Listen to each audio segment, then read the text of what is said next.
Okay, so at this point, what is Sam doing? What is Sam Levinson doing? Like, please, I need answers. Baby, don't you wanna come excite me? Sink your teeth into it, don't tread lightly. I'm dripping wet, you know it's all in. So yeah, I don't know what the hell going on, because last episode they started it out with a bare ass cheek, and this time the episode starts out with Rue getting pleasured by Jules, and at this point, Miss Mamas can't feel her face when I'm with you, and she loves it. Yeah, she loves it. Oh, she can't feel her face, she can't feel her puss, she can't feel her arms. Rue can't feel shit, and Jules is going in, right?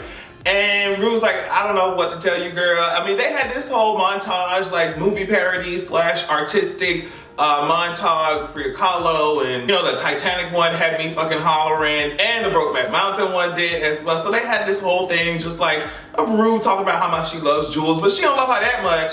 She don't love her that much with the way that she was able to empty that bladder on her face. Empty that bladder on her face. And Rue was like, oh girl, hopefully Jules will never find out. And immediately Jules was like, girl, did you just fake an orgasm? Because she's like, oh my God, I'm killing.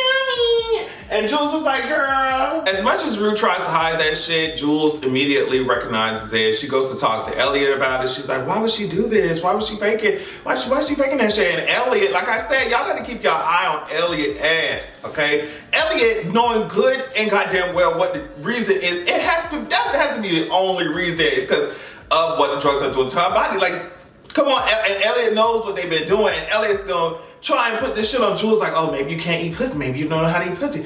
And they start like sucking on each other's fingers and shit. I was like, okay, all right, Elliot. And then they're getting hot and heavy, like they get into it. And it was like, well, actually, let me readjust. Let me, you know, put what needs to be put in the waistband because, you know, Rue just texted me saying that she showed up outside, so what's up? And I was like, there's a lot happening at this point.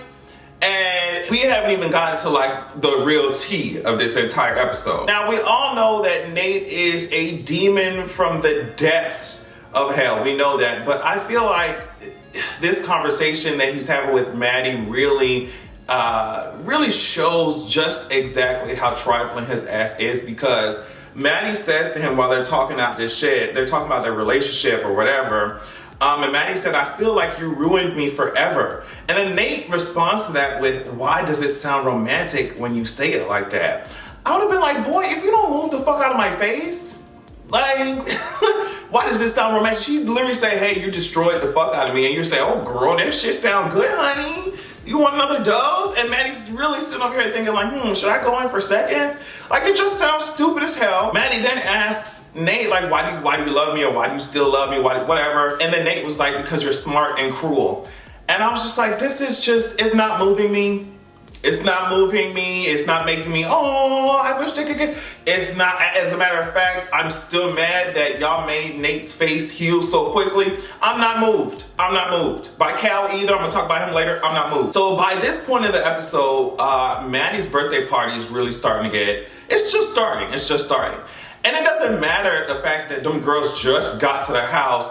As soon as Cassie brings out that birthday cake, she's already in shambles, like emotionally in shambles. We can see tears coming down, tears welling up in her eyes while she bringing Maddy the cake. I was just like, this girl is just, this girl is a mess. I told y'all, I said Cassie is going to be her own downfall. This girl had the tears welling up in her eyes like before the candles were even blown out. And then like she gave this weak ass, sad ass hug to Maddy after Cassie gave Maddy that fucking scrapbook. She's over here and Lexi is seeing her do this shit. It's just a mess. Like Lexi is seeing all this shit happen. She's like, girl, I don't know about her ass, but I'm gonna stay in my lane. That's what she said. I don't know about Cassie, but what I'll do, Lexi said, I will peep behind the, doorway or two. I'll peep in the hallway, but I'm gonna stay in my fucking lane while everything around me turns to shit. So now Cassie and Nate are fighting, and at this point, Nate is just like, girl, I don't even know why I did this shit. Like Cassie's sitting on the bed with hair bun, messy spirit, messy life, messy emotions, just a messy girl. Sitting on the bed talking about, oh my God, Nate, why are you doing this? We can't do this. I can't do this anymore. Every other day she says, oh my God, Nate, I can't do this anymore. Then she gets back in this bed. I'm just like, sis, what's going on? Cassie was like, I would never have slept with you if Nate's like, girl, we're not together. Well, you know, y'all, it seemed like y'all are getting back together. Y'all talking about love and all this shit. Y'all made up in the night talking about love. So y'all probably getting back together. I would have never done this to my best friend if I knew that you girls were getting back together. It's not me. I am not that girl. I am not that girl. And Nate was like, girl, you're very much that girl. You're like, you think you're innocent and sweet, and bitch, you're not that. You're not that. And then so Cassie, because she can't go what she wants that way, I guess she decides another approach. She's like, all right, so you think that you're gonna get together with Maddie? Is that what you think? Guess what? I'm gonna do everything in my power because y'all are toxic, y'all don't belong together. She's my best friend, so I would know. I'm gonna do everything in my power to keep y'all from getting together. And they was like, okay, that sounds fucking crazy, Maddie. And Cassie was like, oh my God, my name's not fucking Maddie. It's Cassie. Bitch, I wouldn't have known that shit the way that your ass went to school trying to wear it, literally trying to look exactly like Maddie, bitch. You thought your name was Maddie, so bitch, why you mad at Nate for thinking that your name was Maddie as well, girl? Get the fuck out of my face. Cassie pissed me the fuck off.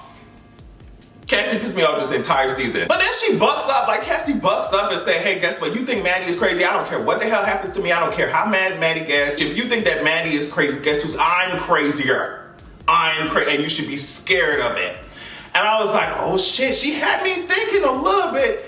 As you can see by the end of the episode, bitch, that shit didn't mean a goddamn thing. So this is where I feel like the episode was just showing exactly how alcohol is just completely fucking everybody's night up. I mean, I watched it like the last half of this episode with my like jaws dropped. I was holding I was peering out this behind like covers. I was like, bitch, this shit looks like it's going to end in complete disaster. All right? I mean, Cassie was already chugging beers and shit, I think.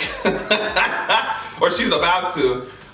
They was already drinking at the party. Cal is over here drunk as hell talking about he going for a drive, bitch laughing hysterically like he thought he was like a weird, I don't know, like a weird repressed version of the Joker or some shit, like a sexually repressed version of the Joker. And Nate was just like, oh bitch, here we go again. Like he was just over it. Rue and Elliot and Jules are all together. They playing this naughty version of Truth or Dare. I don't know, Jules is trying to make Rue jealous and vice versa. It's just some weird shit. Elliot is of course getting his entire life off of the fucking chaos and drama.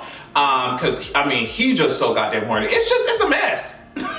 It's a mess. Like even when they were hanging out, Rue was going to the bathroom obviously to do fucking drugs, and Elliot went in there. He was about to do it as well, but he decided not to. He blew the shit off the counter and left. Things are getting even more wild at Maddie's party. Cassie is sitting on a goddamn, oh my gosh, she's so annoying.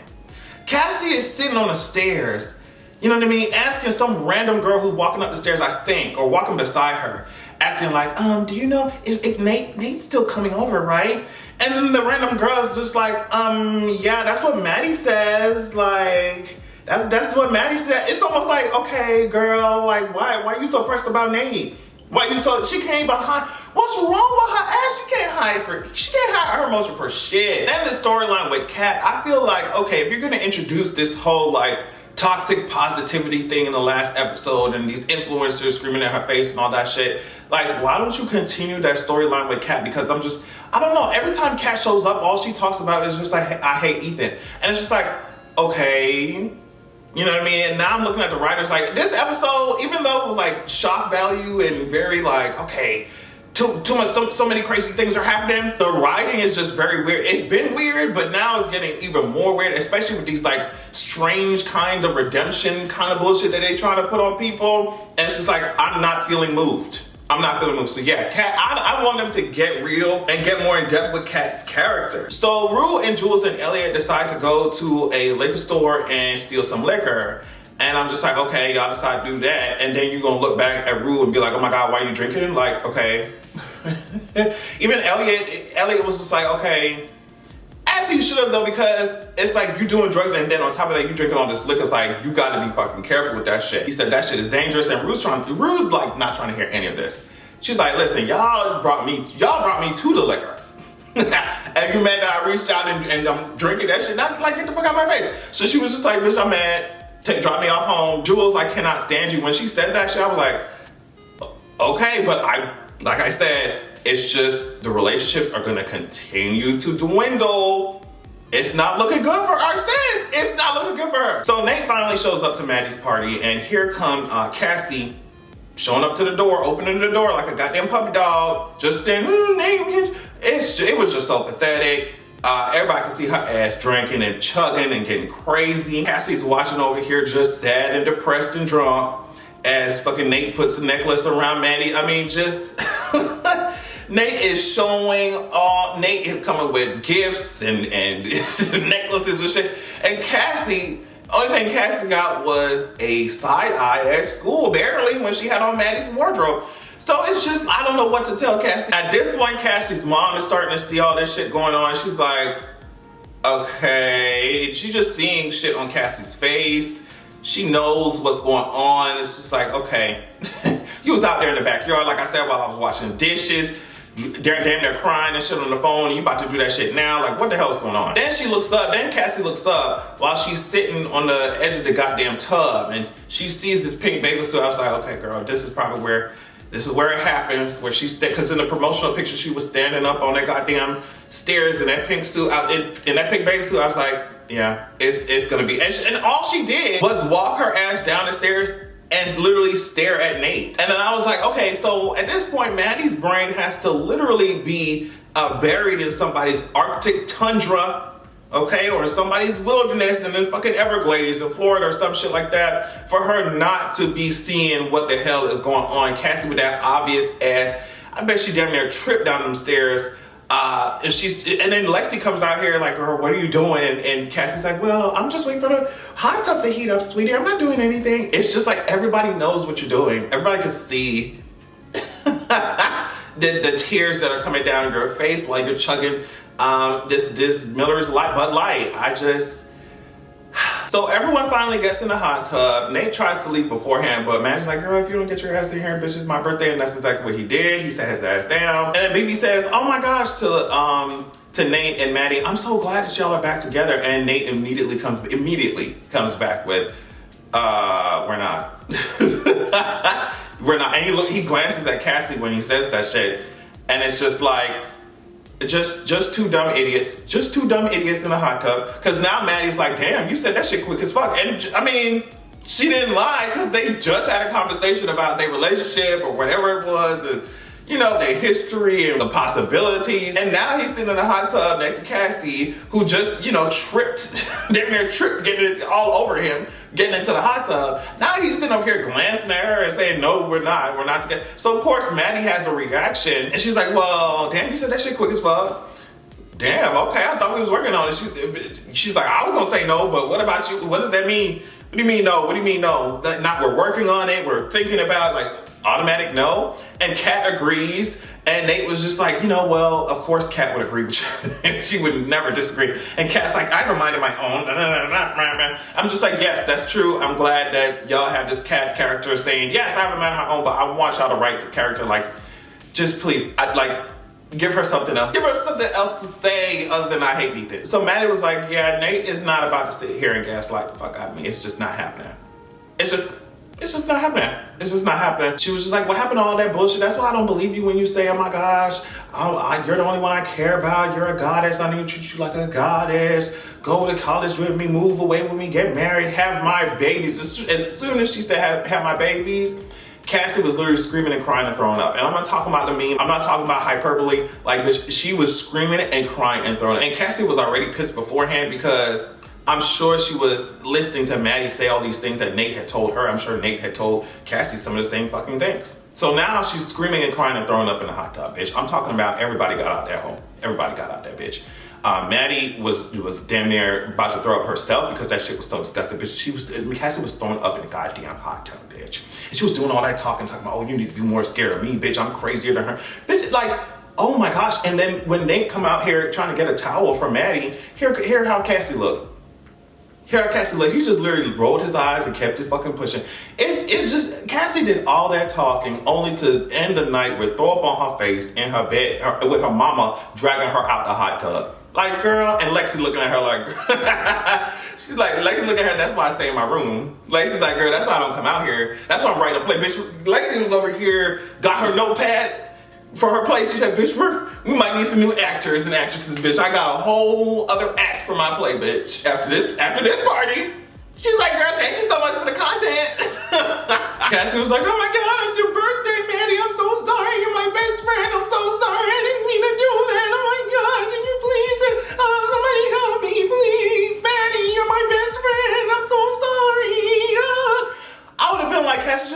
fuck up, man. Just stop all that whining, stop all that crying, bitch. If you don't go inside the bathroom, wash all that fucking vomit off your neck, girl, and get out my face, that'd be it, girl. And Nate ain't in there, so don't stay in there for too long, damn it. So, like, I know, yeah, I mean, if I start banging on the fucking bathroom door again, at least I know this time why you won't be opening the door, bitch, because it's throw up on your neck and not Nate this time, sweetie. Get the fuck out of my face. I'm glad that Nate got dragged by Maddy because I feel like a lot of the heat was coming on Cassie's ass, and like, yeah, she should get dragged as well, but Nate needs his ass roasted. He needs his ass roasted. So Cal was driving to the bar like he was any other person in Atlanta at 5:15 p.m. on any given weekday. Bitch, that's how them hoes be driving, all right? He got his drunk ass in that car, and I was really surprised that he even made it to the bar in the fucking first place. But he got there, and as soon as he got there, he kissed the bar seat. He kissed the bar seat. He literally got, as soon as he walked inside the motherfucking bar, he bent down like how he was bending the knee in front of the fucking Iron Throne, like he was worshiping some fucking god. Bitch, and he kissed the fucking bar stool. How many men have sat on for the past hour, however long the bar been open? Like, that's the first thing you do, and then you go ask for a drink, bitch. If I saw somebody kiss the motherfucking bar stool, that's somebody who just got up 5 minutes ago, just got up from sitting on, bitch, and then ask for a drink. I'd be like, bitch, just make sure y'all wash them glasses back there. Make sure y'all wash them glasses and make sure y'all use disposable straws, ho. That's what I would've been like. I'd be like, damn. But he got into the bar, remember, it's the same bar that he been to with his mans. I guess whoever he wanted to be his man with Derek. Anyway, after he danced a little bit, danced with one of these twinks who was looking at his ass, he started trying to wrestle that. He started wrestling them bitches. I was like, damn, Cal don't have no other personality outside of toxic masculinity and wrestling bitches. Like, he really does. That's all he got. That's all he got. And they're trying to make me feel sorry for this motherfucker. I promise you I don't. He got kicked the fuck out. And they say, yeah, girl, I told you not to wrestle these bitches, and here you come wrestling these fucking twinks. You know that their asses ain't really built for no shit like that. These twinks got Lady Gaga in their headphones and shit. Like, bitch, they did not come out here for no WWE match. Like, girl, what you think this is? It was just moving their bodies to Britney Spears, bitch. Like, they are not prepared for that. We check in with Fez, and apparently something's going on. His friends said, hey, guess what? Nelson's baby mama asked him a bunch of stupid ass questions, and Nelson is mouse, so he got that to think about. I don't know how they gonna handle that. Elliot and Jules start going at it again, but Elliot is so racked by guilt at this point that he's just like, yeah, I can't continue to do this with you if you don't know the truth, if you don't know what's going on. He told her what the tea was. He said, hey, guess what? Me and Rue have been doing drugs for the entire time that we've known each other. I don't know what else to tell you, but I wanted to be honest with you. And Jules just took that and was just the look on her face. But at this point, I'm just like, I don't know. Y'all have been in denial, baby. As soon as I got pissed on, I would have known. If I was Jules, I would have known that you got pissed on, Jules. You got pissed on in the bed. I'm sorry. I feel bad for my girl. But bitch, like, oh my God, she's still on drugs. Yes, she pissed on your face. She pissed on your face. So this last part of the episode is one of the main issues I have with this show. It's just, I don't know who they're trying, I don't know why they're trying to humanize certain characters. And then that coupled with Sam Levinson's, like, the way that some of these actresses talk about Sam Levinson, even though they say, yeah, you know, we weren't forced to do certain things, but the fact that a lot of this shit was in the script, they were just like, I don't know, that's a lot. It's not giving me good vibes. So y'all got a couple more times before I'm just like, all right, it's not giving me good vibes. So this next part I'm talking about is Cal gets home and he whips out that peen and starts pissing on the motherfucking floor. And I was just like, okay, this motherfucker's really drunk. Like, he doesn't know where he's at. Like, he doesn't know where he's at. He thinks he's in the fucking bathroom and he just whipped out that fucking dick and started pissing, right? But then as the conversation kept going, I was like, okay, this man knew exactly where he was and he did that shit on purpose. Like, by the end of the episode, you're like, oh, he pissed on the fucking floor on purpose. Like, come on. So he gets in and like his family sees him just standing at the front door with his dick out, just pissing and shit. And everybody's like, okay, so what the fuck's going on? Aaron is the most confused at this point because I feel like Marsha and Nate, they already know what to do. They already know what Cassie is. But I guess Aaron just been living in La La Land. He's like, what the fuck's going on, Dad? Dad, what the fuck are you talking about? Some of the things that Cal was saying, I'm a rogue. I march to the beat of my own drum. I'm 100% me. I'm a man. I'm an animal. You know how many men I fucked? Like I said, that was the point where Aaron was like, I don't know, what are you talking about? Man, what about the woman? Man, but I thought that men are supposed to get with women. That's what Aaron was like, Paul Aaron, you just don't know what the hell going on at all, do you? Cal was going off on his entire family. He said essentially, y'all wouldn't be looking at me like this if I said that I fucked another woman.